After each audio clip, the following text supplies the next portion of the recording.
और इस समय मुझे लगता है कि सभी दर्शकों के मन में एक ही सवाल होगा, अमेरिका या कोई भी देश अपने किसी फायदे के बिना किसी के साथ ऐसे यूं खड़ा नहीं होता।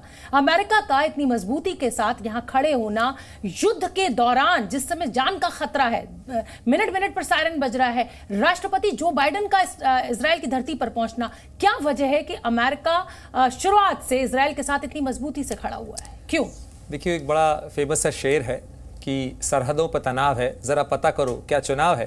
तो इस शेर से ही पढ़ा जा सकता है। और दुनिया के कई महत्वपूर्ण देशों के अंदर जिनका इजराइल के अस्तित्व के साथ जुड़ाव रहा है, उन तमाम देशों के अंदर कई महत्वपूर्ण इलाकों के अंदर चुनाव है। अगर मैं आपको गिनाना शुरू करूं, अमेरिका के अंदर अगले 1 साल के अंदर चुनाव होना है। इस समय जो बाइडेन अपनी घरेलू राजनीति के अंदर उलझे हुए हैं, और ऐसे में जो ज्यू लॉबी है जिसकी अपनी खासी अहमियत है, चाहे अमेरिका की इकोनॉमिक स्ट्रेंथ की बात की जाए, चाहे अमेरिका की जो डिफेंस मिलिट्री इंडस्ट्रियल कॉम्प्लेक्स है उसकी बात की जाए, उसके अंदर काफी खासा दबदबा है। और ऐसे में ये वो एजेंडा है। आप देखिए 1945 के बाद में जब ज्यूज के का परसिक्यूशन हुआ, हॉलोकॉस्ट हुआ, उसके बाद दुनिया के विक्टर्स के तौर पर अलाइड फोर्सेस थी, जिसके अंदर अमेरिका भी था, ब्रिटेन भी था।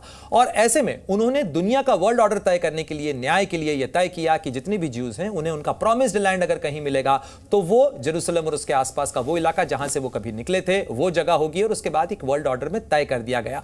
और इसके बाद से लगातार इजराइल के साथ किस तरीके से खड़े हुए जो बाइडेन को आपने सुना जब उन्होंने कहा कि 75 सालों से हम आपके साथ खड़े हैं, शांति के लिए, जस्टिस के लिए, और हम आगे भी खड़े रहेंगे, आप अकेले नहीं हैं। ये वो मैसेज है वो इजराइल को भी दे रहे हैं, साथ ही घरेलू ऑडियंस को भी दे रहे हैं। क्योंकि बेंजामिन नेतन्याहू के साथ में जो अब्राहम अकॉर्ड हुआ था उसके अंदर डोनाल्ड ट्रंप और उनके दामाद जेराड कुश्नर शामिल थे। और बाइडेन के रिश्तों की शुरुआत जो बेंजामिन नेतन्याहू के साथ बहुत अच्छी नहीं हुई थी 3 साल पहले, अब कहीं ना कहीं उनको एक मौका मिला है और इस मौके को भुनाने की कोशिश बाइडेन बिल्कुल करना चाहेंगे। इस समय काफी उलझे हुए, मुश्किल में है। आपको मैं एक छोटा सा उदाहरण देना चाहूं, ऋषि सुनक कंजर्वेटिव पार्टी के हैं, वहां चुनाव है और उस लिहाज से बहुत महत्वपूर्ण है। और चुनाव ईरान में भी है, चुनाव के अंदर लेजिस्लेटिव असेंबली के चुनाव है 2024 के अंदर, मार्च के अंदर। पाकिस्तान जो इजराइल को मान्यता नहीं देता है लेकिन इस्लाम के मुद्दे पर एकजुटता दिखाने के लिए पाकिस्तान के अंदर चुनाव अनाउंस हो चुके हैं। बांग्लादेश के अंदर अगले 3 महीने के अंदर चुनाव होने हैं। तो इन तमाम देशों के अंदर जहां जहां चुनाव होने हैं वहां हर व्यक्ति इस तनाव को भुनाने की कहीं ना कहीं कोशिश करेगा। वैसे तो रशिया में चुनाव होते नहीं, उसके बहुत ज्यादा मायने नहीं, लेकिन फिर भी रशिया में भी चुनाव होने हैं मार्च 2024 में। बिल्कुल ठीक है प्रणय। और इस समय एक बड़ी खबर आ रही है, अपने दर्शकों को बता दें, इजराइल हमास जंग को लेकर खाड़ी देशों और पश्चिमी देशों के बीच खाई गहरी होने लगी है। ईरान शुरू से ही इजराइल के रुख के खिलाफ है। अब ईरान ने OIC यानी इस्लामिक सहयोग संगठन से अपील की है कि इजराइल पर तेल प्रतिबंध को मंजूरी दी जाए। ईरान के विदेश मंत्रालय ने यह भी कहा है कि OIC से इजरायली राजदूतों को हटाया जाए। आज सऊदी अरब के जेद्दा में इजराइल फिलिस्तीन संघर्ष पर चर्चा करने के लिए जरूरी बैठक हो रही है। दीपक जी, हम इस पर चर्चा कर चुके हैं और चर्चा हमारी यही रही कि क्या दुनिया 2 खेमों में बटेगी। लेकिन जैसा कि अभी मैं प्रणय से भी चर्चा कर रही थी, अमेरिका जो है मतलब से अपनी दोस्ती करता है और अमेरिका इस बात के लिए जाना जाता है। यूक्रेन रशिया का युद्ध हुआ, समझ में आता है कि साहब यूक्रेन के साथ टेम्परेरीली या नेटो देश अमेरिका खड़ा हुआ, लेकिन इजराइल के साथ इतनी मजबूती के साथ सिर्फ और सिर्फ क्या चुनाव ही मुद्दा है या फिर कुछ और वजह है? क्या कोई अर्थव्यवस्था से जुड़ी हुई आर्थिक कोई ऐसी बात जो इजराइल के साथ अमेरिका इतनी मजबूती के साथ न्याय के लिए, शांति के लिए खड़े रहने की बात कहता है? प्रणब साहब ने जो अभी कहा बिल्कुल सही कहा है, 150% इन एग्रीमेंट विद हिम। इन्होंने दूसरे विश्व युद्ध की बात की। मैं थोड़ा सा अगर अभी इजाज़त दें तो वापस ले जाता हूँ। पहला विश्व युद्ध 1914 में शुरू हुआ। जर्मनी खूब पिटाई कर रहा था ब्रिटेन और फ्रांस की। एक नौबत आ गई थी जब ब्रिटेन बोला अगर हमें बचना है तो अमेरिका को जंग में कूदना पड़ेगा। तो ब्रिटेन ने, जो यहूदी समुदाय था ब्रिटेन में बसा, वो उनसे कहा कि भाई अमेरिका के जूस बड़े पावरफुल हैं, उनसे बोलो अमेरिकी सरकार से कहें कि वो भी कूद पड़े। ब्रिटिश जूस ने ये कहा अच्छा ठीक है हम कर देंगे, हमें क्या मिलेगा? ब्रिटिश सरकार बोली आपको पैलेस्टाइन मिलेगा।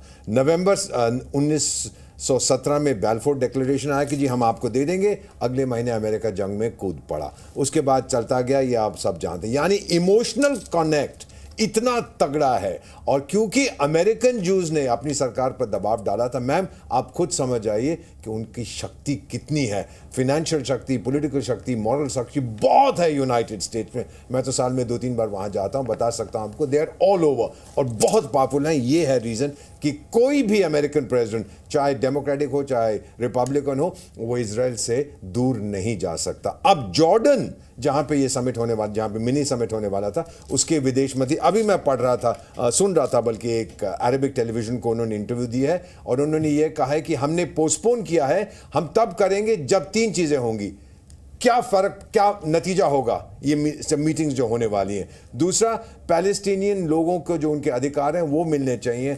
तीसरा, उनकी जो रिलीफ देनी है पैलेस्टीनियन पीपल को वो मिलनी चाहिए। तो जॉर्डन ने भी ये कह दिया कि हम अगेंस्ट नहीं हैं। उन्होंने ये नहीं कहा कि हमास के लोगों को इंसाफ मिलना चाहिए, उन्होंने कहा कि पैलेस्टीनियंस को इंसाफ मिलना। कोई भी देश हमास के साथ नहीं खड़ा, सिर्फ ईरान, पता नहीं उसको क्या तकलीफ है, वो बोल रहा है। और जिस दिन उन लोगों ने ईरान से बदला लिया तब ये बोलेगा हाय मैं मर गया, जैसे बहुत से लोग देश करते हैं। बिल्कुल ठीक है प्रणय। देखिए यहाँ पर हम कई मुद्दों को कोशिश कर रहे हैं कि अपने दर्शकों को समझा सकें, उनको हम छू सकें, लेकिन मेरा सवाल आपसे ये है, हर कोई ये कह रहा है कि हमास को खत्म कर देंगे, इजराइल कह रहा है नेस्तनाबूद कर देंगे। क्या ये मुमकिन है? क्या आप ये देख रहे हैं कि ये मुमकिन है? क्या इस समस्या का हल आप आने वाले कुछ सालों में देख रहे हैं, या ये ऐसी ही समस्या है, कई दशकों से चली आ रही है और कई दशकों तक आगे जाएगी?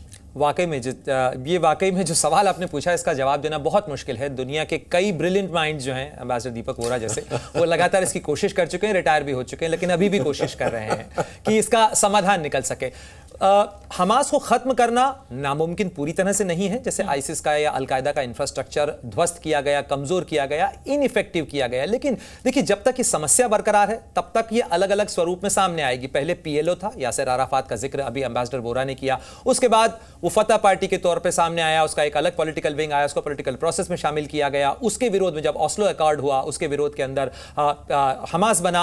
अब हमास को कमजोर कर दिया जाएगा तो पीआईजे ऑलरेडी खड़ा हो रहा है। ये समस्या जब तक बरकरार रहेगी, लेकिन असली मुद्दा यहां पर यह है कि वो जो नागरिक मारे जा रहे हैं उनकी जान बचाने के लिए क्या कोई तरीका निकल सकता है, क्योंकि इन नागरिकों की आड़ में ही ये सारे संगठन पनपते हैं, यहां फलते फूलते हैं, उनको ह्यूमन शील्ड की तरह इस्तेमाल करते रहे हैं। और यही सबसे बड़ी टिरनी है इसके अंदर, यही सबसे बड़ी समस्या है कि नागरिकों का न तो कोई रास्ता निकलता है, न हल निकलता। गाजा पट्टी एक ओपन जेल कही जाती है जहां निकलने का रास्ता नहीं है और 20 लाख से ज्यादा की आबादी फंसी हुई है। जी न्यूज़।